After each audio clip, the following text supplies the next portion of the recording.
Welcome to Public Domain Video Theater presented by the great detectives of Old Time Radio. From Boise, Idaho, this is your host, Adam Graham. If you have a comment, email it to me, box13@greatdetectives.net. Today we have another episode of Dangerous Assignment for you. The original air date is fall of 1951. It's Season 1, Episode 8, The Salami Story.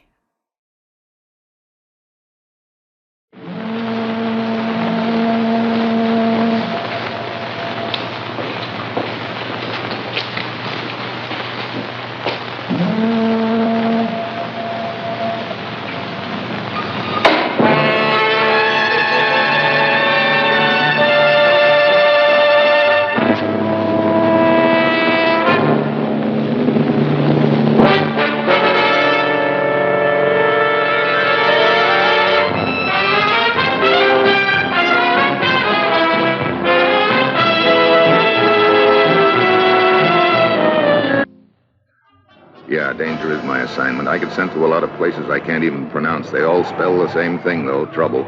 This time it's France. I've missed a train, and I'm trying to overtake it.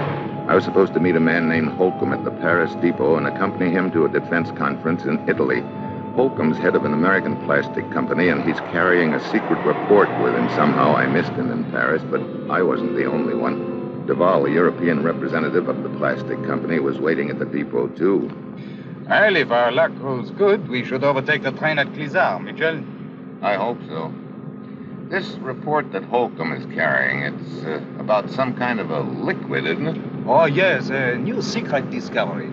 It's a liquid which makes weapons resistant in sub-zero temperatures. Oh.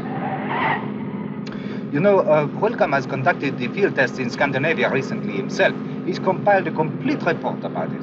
The exact formula, the methods of application, and the results. You know, it seems to me that a report like that would be worth an awful lot of money if it got into the wrong hands. Oh, bien sûr.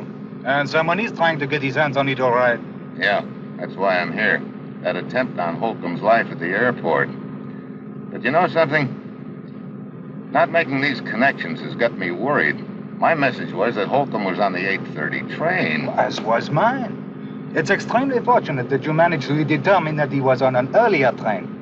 You know, I still don't understand how you found out so quickly. That's just part of the job, Duval.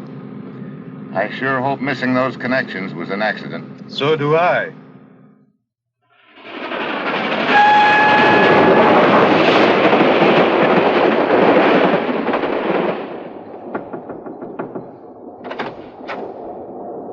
Yes, what is it? A telegram from Monsieur Holcomb. It was waiting at our last stop. Thank you, conductor.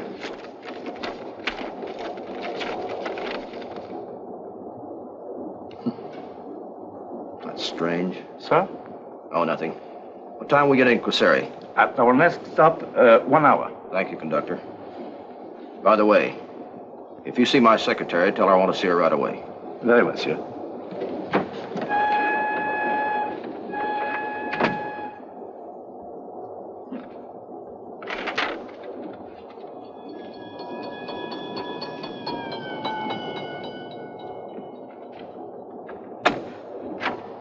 Yes, Mr. Holcomb. Phyllis, didn't you send word to Mitchell that we'll be on the 7:30 train out of Paris? Why, yes, of course. Also to Mr. Duval. I can't understand why neither one of them made it. Somehow Mitchell got the idea we'd be on the 8:30 train, according to his telegram. Telegram? Yeah. Fortunately, he found out that we would be on the earlier train. He and Duval are trying to catch up with us at the next stop, Quasari. I see. Oh, it's a funny thing about this telegram. I don't quite get it. If Mitchell's getting out at the next stop, that doesn't give me as much time as I thought. Phyllis, you? Me. So you're the one that's after my report. I'm telling you now, you can't get away with it. Don't kid yourself. I'm not alone in this deal. I've got help. It's a nice little bucket brigade.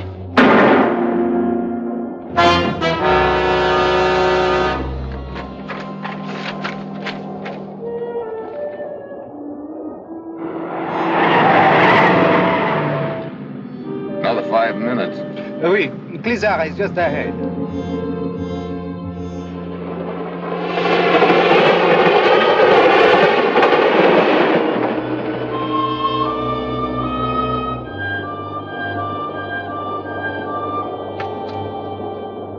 Glissard, prochain arrêt, préparez vos bagages. Glissard, next stop, have your baggage ready. Glissard.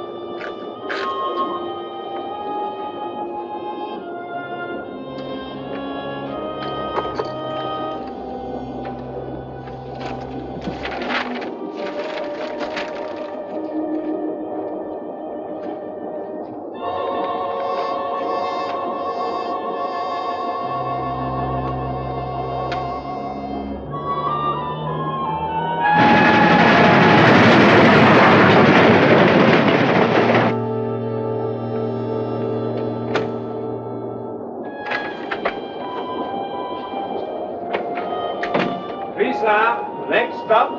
Next stop, Glissard. Oh, Mademoiselle Baxter. Monsieur Holcomb is expecting someone at Glissard. We arrive in 5 minutes. Thanks very much. I'll tell him. Very well, mademoiselle.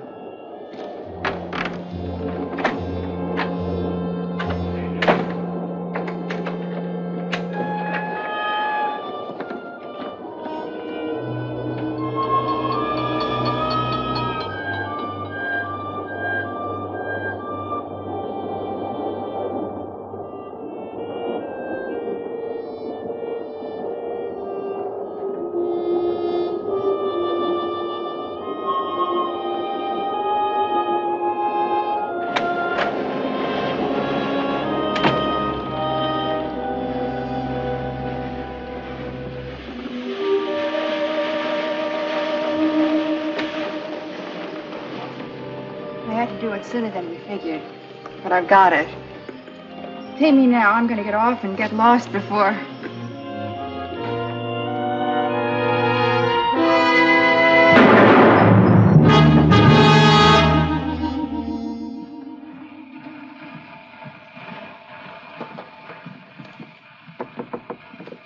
Monsieur Holcomb is expecting both of you, gentlemen. Did he receive my telegram? I delivered it myself. Hey, what's with the lights? We have had trouble with them ever since we left Paris. Monsieur Holcomb. Monsieur Holcomb? This is strange. Got a key? Yes. You better use it.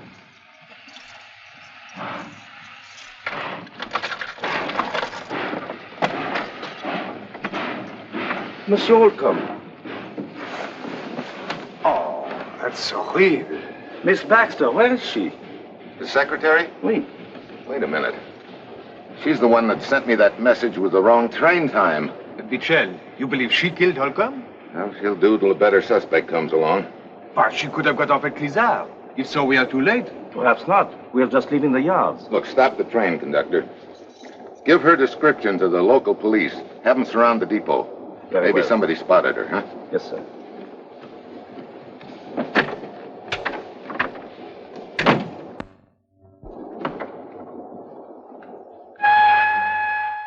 Michel, you believe this Phyllis Baxter killed Holcomb in order to get his report? If she killed him, that could be a good reason. Well, the report isn't here anywhere. It isn't on him. And it's not in his briefcase. Have you got any idea what the report looked like? No, I of course have not seen it. He compiled it himself and made only one copy, but I imagine that it would run to several pages. It did, all right. 5 minutes later, the conductor's back was one of the local police. None of the porters or cab drivers at the depot saw anybody get off the train at all, which could mean that Phyllis Baxter is still aboard. Monsieur Mitchell, I will make an immediate search of the train for the young woman in question. I have posted officers on each side of the track. No one will go undetected. Well, I'll give you a hand, but let's do it as quietly as possible. I'd like no one to know the reason why. Well, the passenger will want to know why the train has been stopped. Well, think up some reason. Here it is. Tell them you're working on the lights. Very well, sir.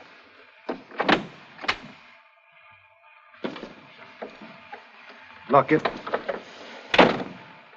If you and the conductor want to take one direction, Duval and I'll take the other. From the description the conductor has given us, we should be able to spot her. Bien.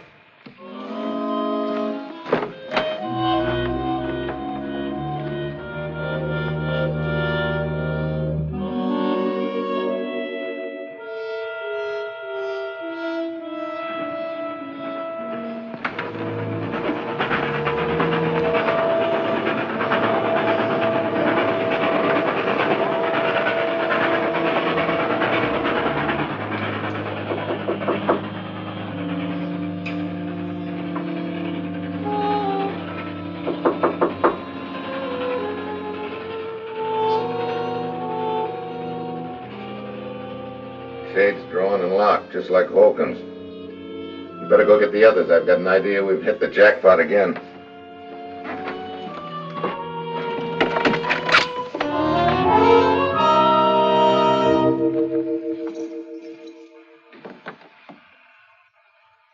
Phyllis Baxter? Oui, Monsieur Holcomb's secretary.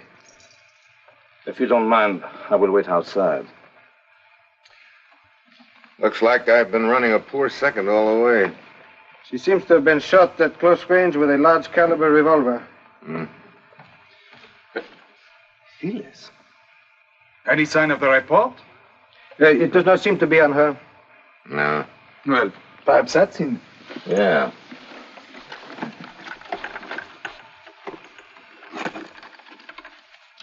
Some kind of light, huh?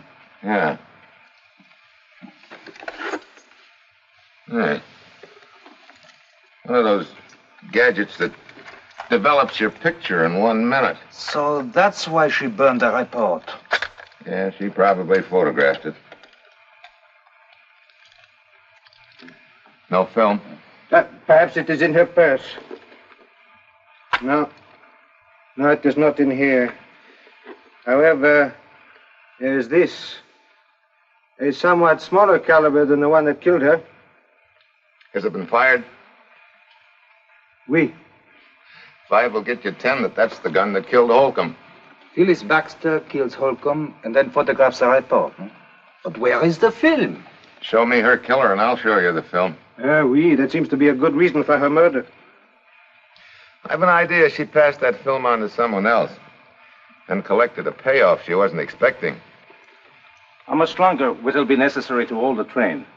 Ordinarily, I would make a thorough search of the train, but in a situation like this... Yeah, we haven't got a lead on whom we're looking for in the first place, and in the second place, they'd get rid of the film awful fast if they thought the search was official. You are suggesting that you make an unofficial search? Well, undercover. When your medical examiner is through, could you arrange to get the bodies off the train without attracting any attention? Perhaps through the window. Yeah. Shortly after midnight. What's our next stop? Fontaine, a little after 3 in the morning. And the next one? Maglia, a resort at the Italian border, the end of the line. We will arrive shortly after daybreak. Well, that gives me all night. If I run on anything, I'll contact the police in Fontaine. Bien. I will see if the medical examiner is through in Monsieur Holcomb's compartment. You find a killer and find some film. But how? Where do we start? That's a good question. Finding a needle in a haystack would be easier than this. Yeah, we haven't got one lead. Wait a minute. 33C. Well, what does it mean? It means that maybe we have got a lead.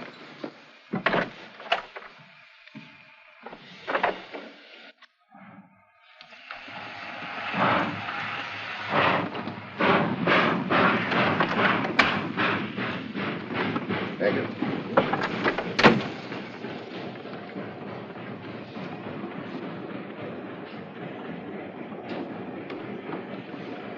Salami? No, thanks. You? No, merci. It's too bad people don't realize what a wonderful thing is salami. Well, at a distance. Want some wine? No, thanks. How about you? No, merci. The little lady, maybe. No, thank you. Nobody likes Kaluka's wine but Kaluka.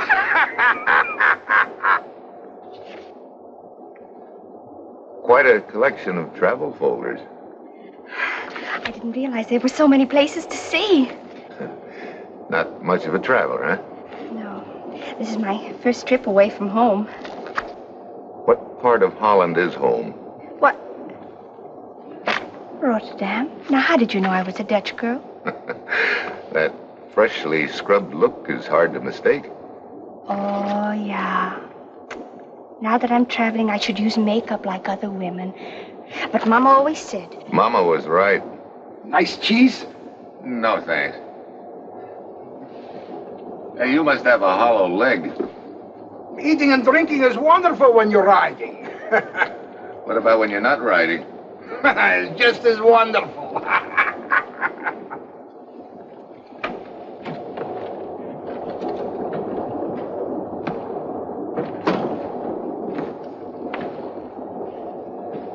The guy who sneaks peeks at me over a newspaper. A little Dutch girl and the Salami kid. Hey, do you think we're in the right compartment? Who can say? The man with the newspaper. Did you see the briefcase? Yeah, strapped to his wrist. Well, if he's got our film, I don't think he'd carry it in as conspicuous a spot as that. Posing as a diplomatic courier, could be good cover. That's a thought. Look, I can't fight that Salami any longer. I think I'll go out and smoke a cigarette. You keep your eye on him, will you?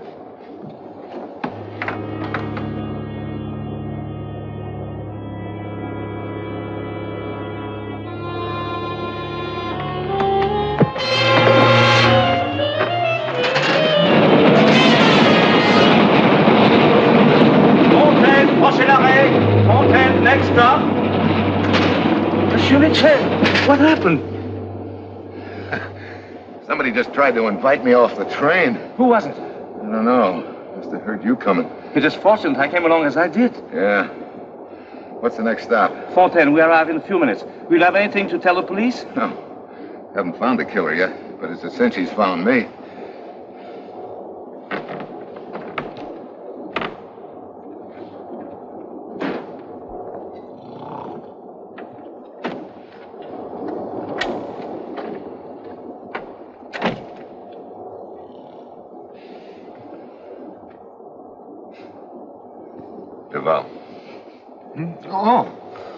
Oh, Mitchell.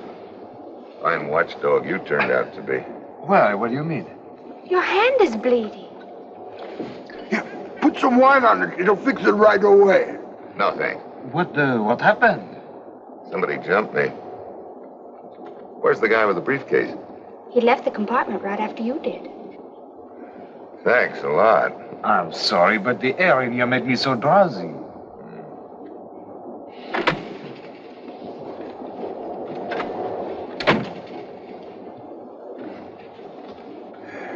Speak of the devil. Are you referring to me, monsieur? I certainly am. Oh, the lights again. I thought that's why they delayed the train, to fix the lights. What a train!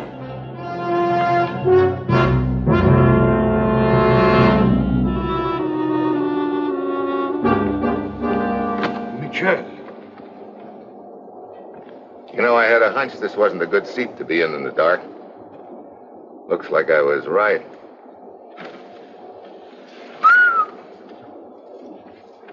Plenty sharp. Yeah. It's sharp. Where were you a few moments ago? That is none of your affair. You could be wrong. Where were you? I was getting a drink of water, if that meets with your approval. You sure you weren't out in the vestibule? Of course not. Monsieur, I suggest you mind your own business. Did you leave the compartment? I've been busy eating. Oh, your hand. Let me see it. Okay.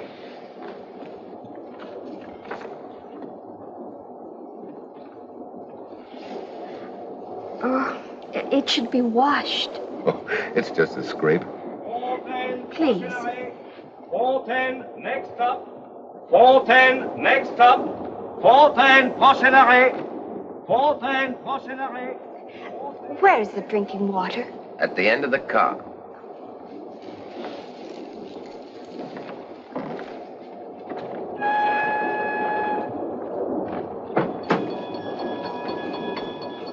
What's on your mind, Miss... Karen. You know the man eating salami? Gluka? Yes. What about him? He lied to you. What? He did leave the compartment after you left. Oh. I was afraid to tell you in front of him. Thank you, Miss Karen. Mitchell. Yes. Miss Karen just told me that Gluka did leave the compartment while you were taking your nap. What? But I just came to tell you that Gluka is getting off here. We must follow him. I was looking for you. Here, I want to leave you the rest of this because now I go home and have dinner. I couldn't be more pleased. Huh. Well, looks like our briefcase boy is riding to the end of the line. You know, something bothers me about this deal. Something bothers me too. Gluka. And we must hurry or the train will start up. I'm playing a hunch. I'm staying. But the girl told us that Gluka lied. Yeah, I know. So we're going to guard both ends. You get off here and follow Gluka. I'll stay and keep my eye on the briefcase boy. Very well. And try and stay awake.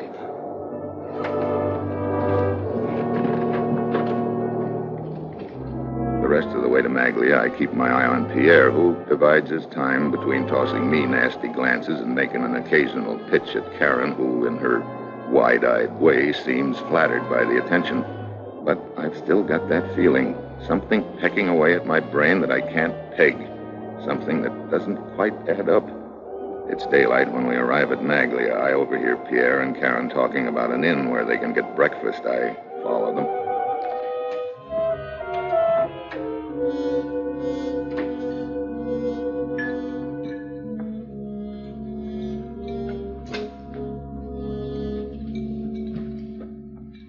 Buongiorno, signore. Come stai stamattina? Se te vuoi mangiare, io tengo qualche cosa giusto speciale. Okay, I'll take some. Si. Wait a minute. What is it? Salami. Oh, never mind. This'll do. Si. This has gone far enough. Mitchell, I know why you're following me. Well, now that we understand each other. You are obviously a rival agent. So? For a rival manufacturer. Rival what? Do not attempt subterfuge. You learned about new creation. You learned I am on my way to Italy to introduce it. You followed me to steal it. Wait a minute. You're leaving me way behind. Who do you work for, anyway? As you know, for Etienne Bonnet. What's that? What? You do not know the name of Etienne Bonnet? No. I'm beginning to think I don't know what you've got in there either. Monsieur, I believe you are telling me the truth. A new model, exquisite and revolutionary. Not a two-way, not a three-way, but a four-way stretch. I haven't got troubles of my own. I have to get mixed up with a girdle salesman yet. It appears my salesmanship is not so good in other directions. I am, how you say, stood up. Well, don't worry, four-way. She's probably just gone to powder her nose.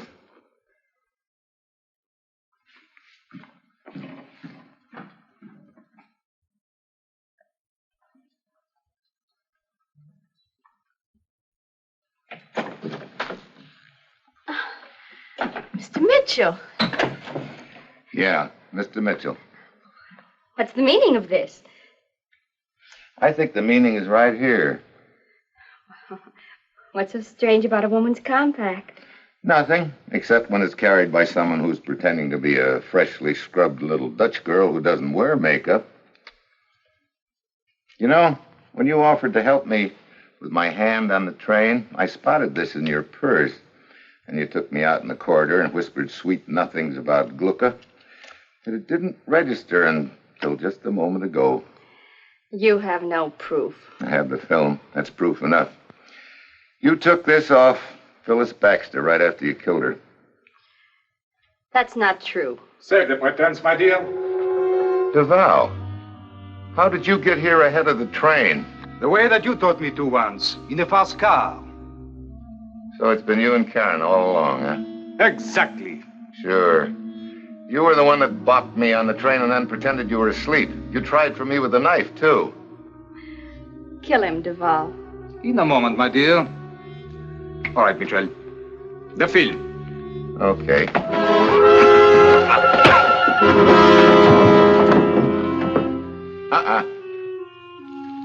Come here, little pumpernickel. Sit down.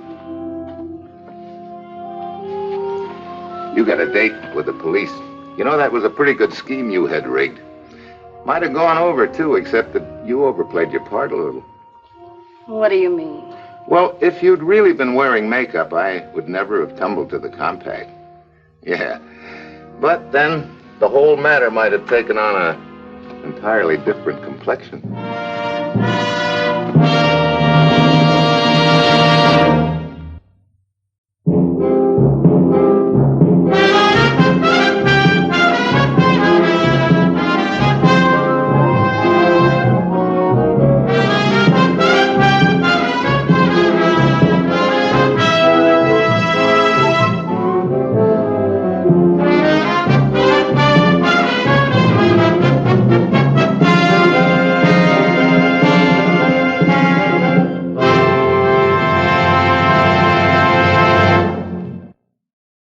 Welcome back. This is an episode that didn't follow the original Dangerous Assignment formula of beginning with a visit to the chief's office, and I think is better for it. It's an action-packed story and didn't have the time for padding. If you want to set up a good suspenseful mystery on a limited budget, there was no better way to do it than on a train. And I like the way they use the tendency of the lights cutting out occasionally to build suspense with a really good payoff. The first time I had any inkling of suspecting Duvall was when the secretary said that she had to act quickly because of Steve Mitchell getting on the train.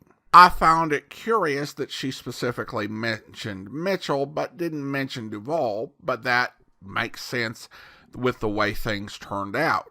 Duvall was, of course, played by Ben Wright. Wright was one of those truly great character actors. On radio, he was vital to so many programs, in addition to starring as Inspector Peter Black during the longest run of the radio series Pursuit, and as Sherlock Holmes during the 1949 to 50 season. He provided voices to so many characters, so many different dialect roles, and was no less valuable in TV and film, racking up 200 IMDb credits, appearing in so many programs from Have Gun Will Travel and Gunsmoke to Dragnet and Quincy, voicing Grimsby in The Little Mermaid. Of course, as this was an episode of Dangerous Assignment, Steve did have to follow before he got the right answer.